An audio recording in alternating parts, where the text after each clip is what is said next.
বন্যায় তলিয়ে গেছে চট্টগ্রামের অনেক এলাকা।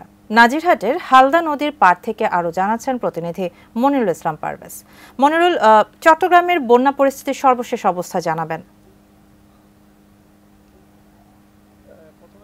শাহানা, এই চট্টগ্রামে গতকাল রাত এই যে হালদার যে নাজিরহাট অংশ রয়েছে সেই পাড়টি উপচে গ্রামে লোকালয়ে পানি প্রবেশ করেছে। এতে 2 শতাধিক গ্রামে পানি প্রবেশ করে এবং আমার পেছনে আপনি দেখতে পাচ্ছেন এটি ঘর। ঠিক এগুলো সবগুলোই কোথাও কোমর সমান, কোথাও বুক সমান পানি। এটি একদম এখনো স্থির অবস্থা, অর্থাৎ পানিটি কোনোভাবেই নামছে না। গতকাল রাত থেকে এই অবস্থা। এর মধ্যে আমরা অনেকগুলো আশ্রয়কেন্দ্র দেখেছি, সেখানে ইউনো থেকে আরম্ভ করে এখানকার বিভিন্ন সামাজিক সংগঠন ওনারা বিভিন্ন রকম ত্রাণ নিয়ে সবার পাশে দাঁড়াচ্ছেন।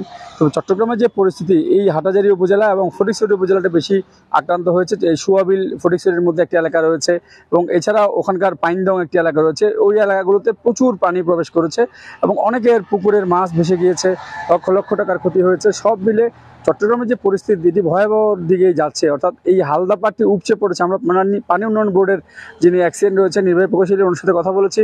উনি যেমনটি জানিয়েছেন যে এটি আসলে অতিরিক্ত বৃষ্টি এবং অতিরিক্ত যে পানি, এটি ওনারা ধারণা করতে পারেন যে ধারণার বেশি পানি আসার কারণেই ওভারফ্লো হয়েছে। অর্থাৎ যেই হালদা পাড় রয়েছে সেটি কিন্তু ওভারফ্লো হয়েই পানিগুলো লোকালয়ে প্রবেশ করেছে এবং কিছু জায়গায় যখন পানি যাচ্ছিল সেখান দিয়ে একটু ভেঙেই এলাকাতে পানি প্রবেশ করেছে এবং পানিগুলো এখন যে অবস্থা, যেটা বলছি, এটি সব জায়গাতেই এখন সরার কোনো অবস্থা নেই। সেটি অনেক জায়গায় কোমর সমান এবং অনেক জায়গায় হাঁটু সমান পানির মধ্যেই রয়েছে।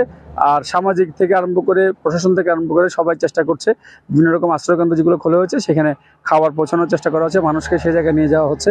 মৃত্যুর যে সংখ্যা সেটি কিন্তু অনেক কম বলবো। গতকাল শুধু এখানে একজন বিদ্যুৎপৃষ্ট হয়ে একজন মারা গিয়েছে, এ ধরনের খবর রয়েছে। আর ওভারঅল সবকিছু এখনো আগের মতোই রয়েছে, তবে পরিস্থিতি কিন্তু খারাপের দিকে। এটি ভালো বলা যাবে না।